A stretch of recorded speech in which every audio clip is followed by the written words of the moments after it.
తెలంగాణ రాష్ట్ర వ్యాప్తంగా రవాణా శాఖ కార్యాలయాలపై ఏసీబీ అధికారుల సోదాలు జరుగుతున్నాయి. తెలంగాణలో 12 సంవత్సరాల తర్వాత రవాణా శాఖపై ఏసీబీ దాడులు జరగడం ఇదే మొదటిసారి. దీనిపై మరింత సమాచారం మా ప్రతినిధి వీరభద్రం అందిస్తారు.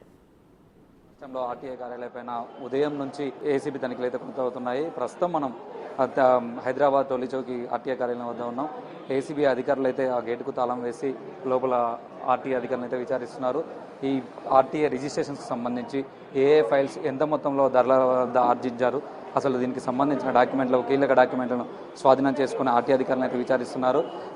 హైదరాబాద్తో పాటు నల్గొండ, రంగారెడ్డి, మహబూబ్ నగర్, మహబూబాద్ లాంటి జిల్లాలో కూడా ఏకకాలంలో సోదాలు నిర్వహిస్తున్నారు.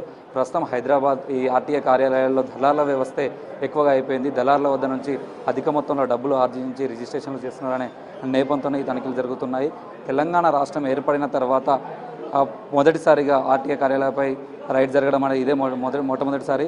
ఇలా అవినీతి రహిత తెలంగాణ కావాలని చెప్పేసి ఓవైపు తెలంగాణ సీఎం ముఖ్యమంత్రి రేవంత్ రెడ్డి స్పష్టం చేశాడు.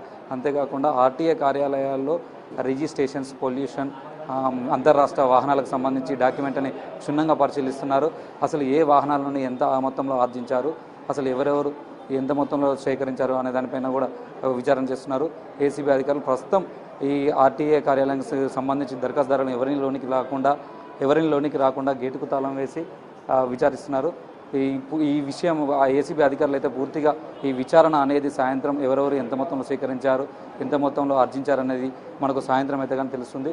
ఏసీబీ అధికారులు సాయంత్రం ఒక ప్రెస్ నోట్ రిలీజ్ చేసే అవకాశం ఉందని చెప్పేసి ఓవైపు చెప్తున్నారు. ప్రస్తుతానికైతే ఆ టోలీ చౌకీ కార్యాలయంలో ఏసీబీ తనిఖీలు జరుగుతూనే ఉన్నాయి. ఇంకా పూర్తి సమాచారం అయితే సాయంత్రం అయితే కానీ మనకు ఏసీబీ అధికారులు ఒక ప్రెస్ నోట్ రిలీజ్ చేసే అవకాశం